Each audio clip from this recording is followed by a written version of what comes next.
अपने इन मोशनों के साथ सलूक क्या किया। आज सवाल ये है कि जिस मकसद के लिए कायदे आजम ने ये पाकिस्तान बनाने की कोशिश की, जिन कुर्बानियों के बाद ये बना, क्या वो मकसद पूरे हुए? और क्या जिन मकसद के लिए नवाज शरीफ ने दिन रात एक करके इसकी तामीर के लिए जद्दोजहद की, क्या उसका फ्रूट हमें मिला? क्या आज का एक लगाया हुआ प्राइम मिनिस्टर जब ये सवाल करता है लोगों से, ये कहता है लोगों से कि जनाब नवाज शरीफ का रास्ता हमवार किया जा रहा है आने के लिए, जब वो कहता है कि नवाज शरीफ के लिए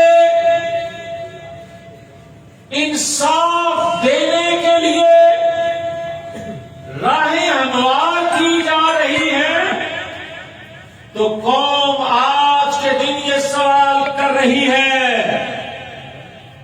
बताओ ये राह हमवार कौन कर रहा है? कौन ये सवाल कर रही है कि नवाज शरीफ के फिर रास्ते जो बंद किए गए थे वो किसने किए थे?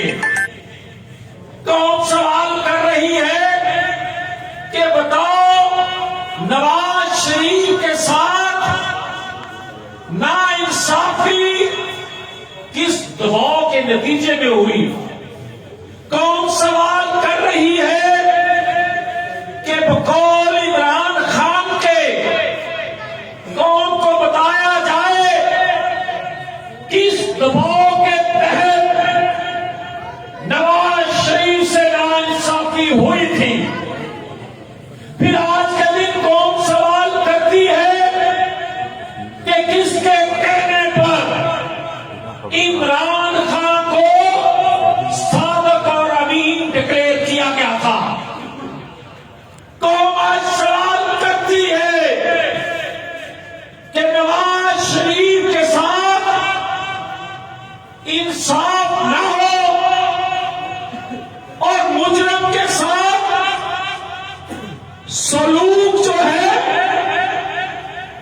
वो करके उसको लाया जाए, और जिसने पाकिस्तान की तामीर की, जिसने पाकिस्तान के लिए दिन रात एक कर दिया, उसको किसके कहने पर नाअहल किया गया था? अगर आज कोई हमें ये कहता है, और आज के मुजरा कहते हैं, वो कहते हैं कि बड़ा पैसा लगाया जा रहा है नवाज शरीफ की सजाएं खत्म करने के लिए, तो ये कौन सवाल कर रही है? मुजरा के ये कौन सवाल करती है कि क्या बकौल इमरान खान की काबीना के पैसों से मिलता है? फिर हम जब ये कहते हैं कि हमारे साथ नाइंसाफी हुई, तो फिर क्या कह रहे हैं? अगर आज ये बात करते हैं कि नवाज शरीफ को अदद देने के लिए पैसा लगाया जा रहा है, इमरान खान की बकौल राहमात की जा रही है, तो फिर कौन सवाल करती है कि राहें बंद किसने की, अदल किसने ना होने दिया? और आज नवाज शरीफ अहल होते हैं तो मैं बताऊं, ज्यादा देर तक बादल ठहरता नहीं। हक बोलता है, हक नजर आता है। नवाज शरीफ को बाहर भेजने वाले वो 2000 हो या 2020 हो, भेजने वाले पछताते हैं। जब उस वक्त तरक्की कर रहा था पाकिस्तान, तो नवाज शरीफ को हाईजैकर बना दिया गया, 25 साल सजा दे दी गई। और आज जब पाकिस्तान में सीप है, पाकिस्तान में बिजली के कारखाने, पाकिस्तान तरक्की कर रहा था, पाकिस्तान में आटा 35 रुपए किलो था, घी 135 रुपए किलो था, दालें सब्जियां दवाइयां हमारी पहुंच में थी। मगर आज 4 साल के बाद उस पाकिस्तान को क्या हो गया कि ना आज आटा 80 रुपए किलो से कम है, ना दालें हाथ में आती हैं, ना घी 400 रुपए से कम मिल रहा है, ना बीमार हो जाए दवाइयां मिलती हैं, रोजगार छिन गया। तो फिर भी कहते हैं कि चुप रहो वरना गद्दार ठहरोगे। तो फिर हमें गद्दार कहो, मोदी का याद कहो, मगर यह पाकिस्तान मेरा पाकिस्तान है।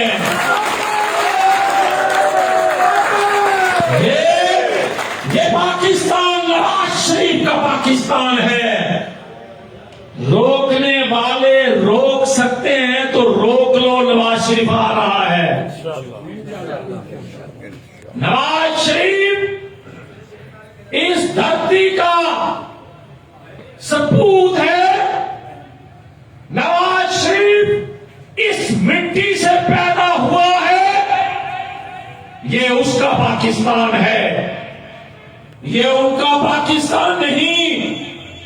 जिन्होंने पाकिस्तानी कौम को भीख मांगने पर मजबूर कर दिया, ये उनका पाकिस्तान नहीं।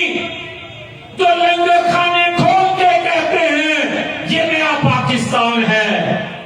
ये कौम गैरतमंद कौम, ये कौम जरूरतमंद कौम, ये भारत कौम, ये दोनों हाथों से काम करना चाहती है, भीख दोनों हाथों से मांगना नहीं चाहती।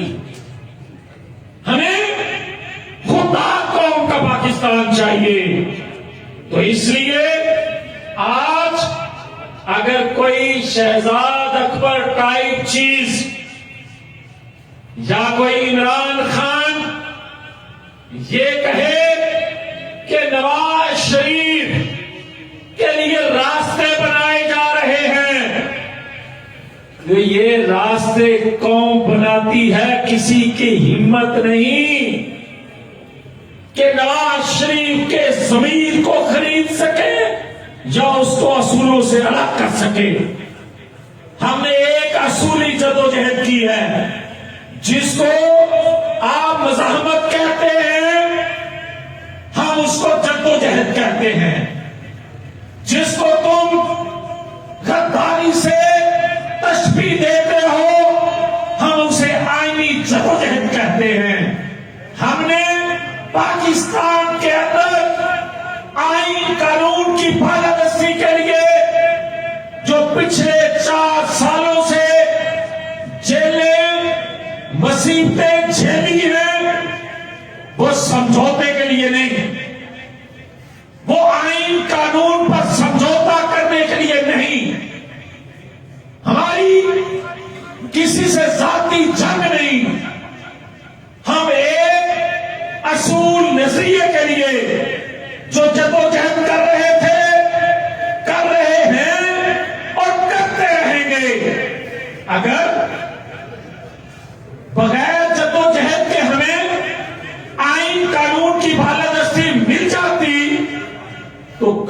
चौकों चौराहों में बातें न करते, मगर अगर कोई टेबल पर आज आईन कानून पे रहते हुए यकीन दहानी करवाए कि हम अपनी डोमेन में रहेंगे, आईन कानून के मुताबिक पाकिस्तान को चलने देंगे, पाकिस्तान में पार्लिमानी निजाम को मजबूत होने देंगे, इस कौम को खुशहाली की तरफ बढ़ने देंगे, अवामी लीडर के रास्ते में पत्थर नहीं फेंकेंगे, मकबूल अवामी लीडरों को गोलियां नहीं मारेंगे, मकबूल अवामी लीडर को डाकू, चोर, लुटेरा, मोदी का याद नहीं कहेंगे, तो हम क्यों लड़ेंगे, क्यों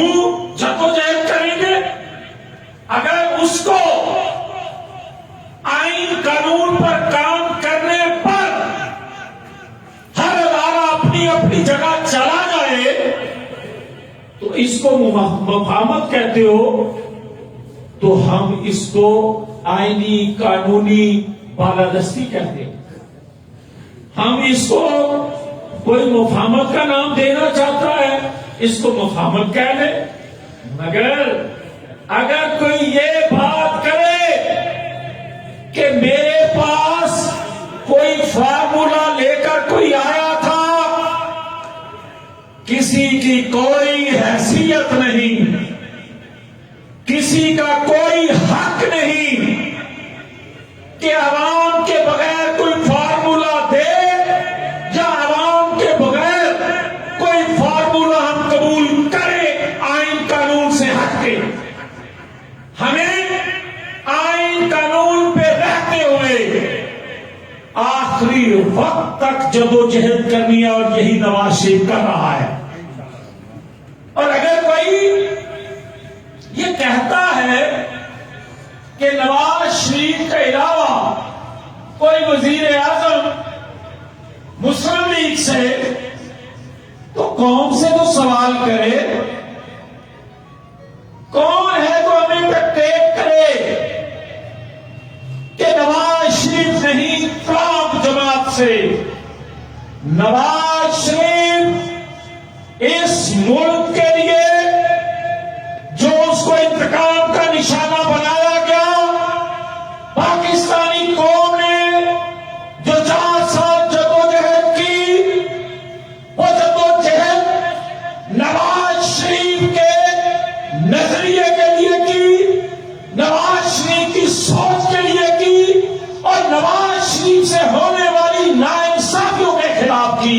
मियां जावेद लतीफ कदम बढ़ाओ, हम तुम्हारे साथ हैं। जावेद लतीफ कदम बढ़ाओ, हम तुम्हारे साथ हैं। नवाज शरीफ ने एक असूली जदोजहद की है, और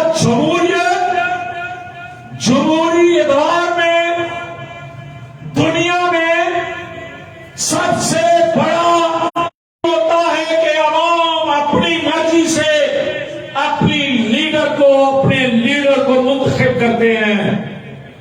हम चाहते हैं फेयर फ्री इलेक्शन, ये हमारा इशू है, ये नवाज शरीफ का इशू है कि मुस्लिम लीग को अवाम मुंतखब करते हैं, तो नवाज शरीफ पाकिस्तान का वजीर आजम, और चौथी दफा वजीर आजम, ये है पाकिस्तानी कौम की ख्वाहिश।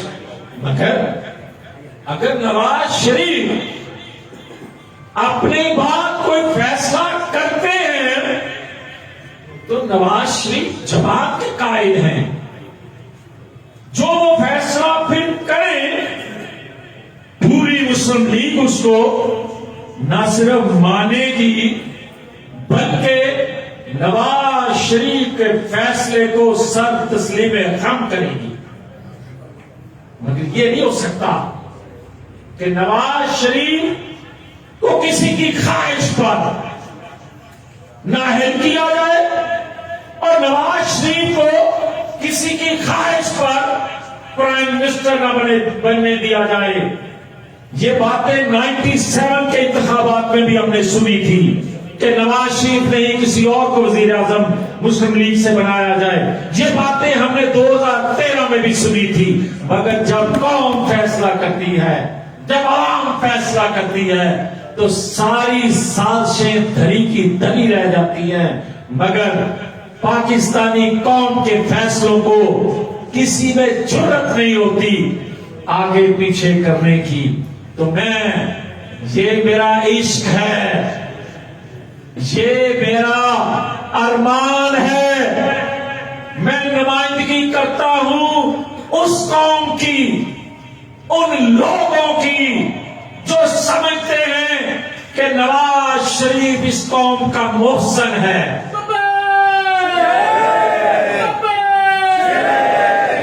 तो बताओ, तुम बताओ, आज के दिन आप बताओ, आपको वजीर आजम कौन चाहिए? नवाज शरीफ। तो हाथ खड़े करके तुम्हें वजीर आजम कौन चाहिए? कौन चाहिए? नवाज शरीफ के अलावा हमें कोई चीज कबूल नहीं। तो साजिशें करने वाले, खुद को ताकतवर कहने वाले अवामी फैसलों के सामने से हट जाएं, अवाम की ख्वाहिश को पूरा होने दें ताकि ये पाकिस्तान तरक्की करे।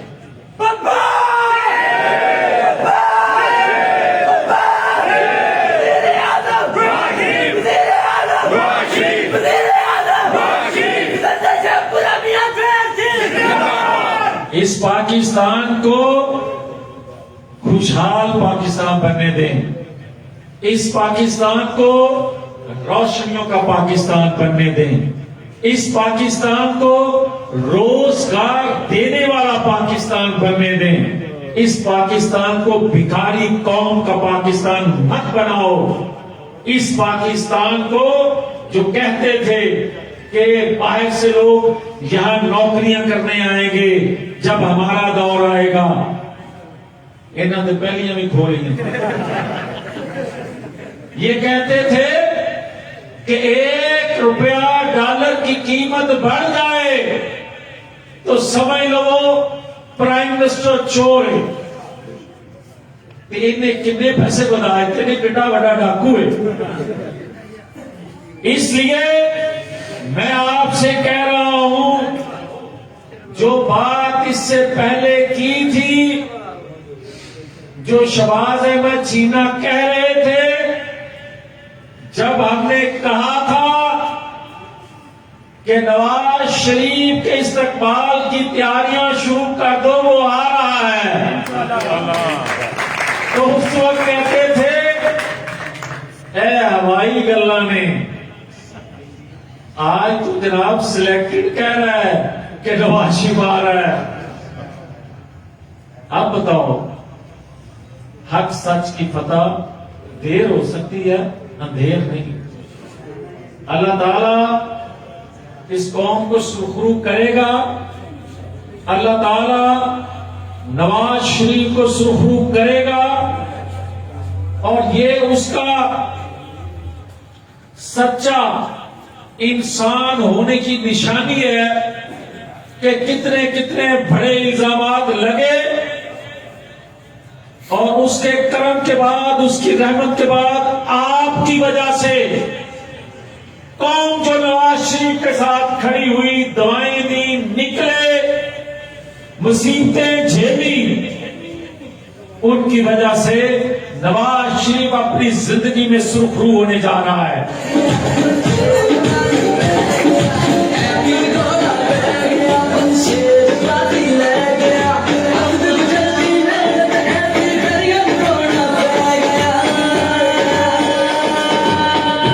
तो मैं उन्हें केक ले तो मैं कल पका दे, तो आखिर में ये कह के कि जनवरी महीना 1.5 महीना, इससे बात आगे जाने वाली नहीं है। तो जिस दिन आपको खबर हो कि नवाज शरीफ किस दिन आ रहे हैं और किस एयरपोर्ट पर आ रहे हैं, पूरी ध्यानदारी से दोबारा कहना ना पड़े, एयरपोर्ट को रुक करना है। अभी हाथ खड़ा करके दसो, रुक करोगे, निकलोगे इंशाअल्लाह। और इस दफा ऐसा इस्तकबाल हो कि दोबारा किसी को कौम के मौसम को इस तरह बाहर भेजने पर मजबूर न किया जा सके। तगड़े होके ऐसा इस्तकबाल करना कि दोबारा कभी कोई जमहूरियत मुखालफ कुव्वतें जमहूरियत का परचम सरनगू न कर सके। अल्लाह ताला आपको खुश रखे, शाद रखे, आबाद रखे। हम सबको इस रियासत पाकिस्तान से, इस मट्टी से किया हुआ वादा पूरा करने की तौफीक दे। पाकिस्तान नवाज शरीफ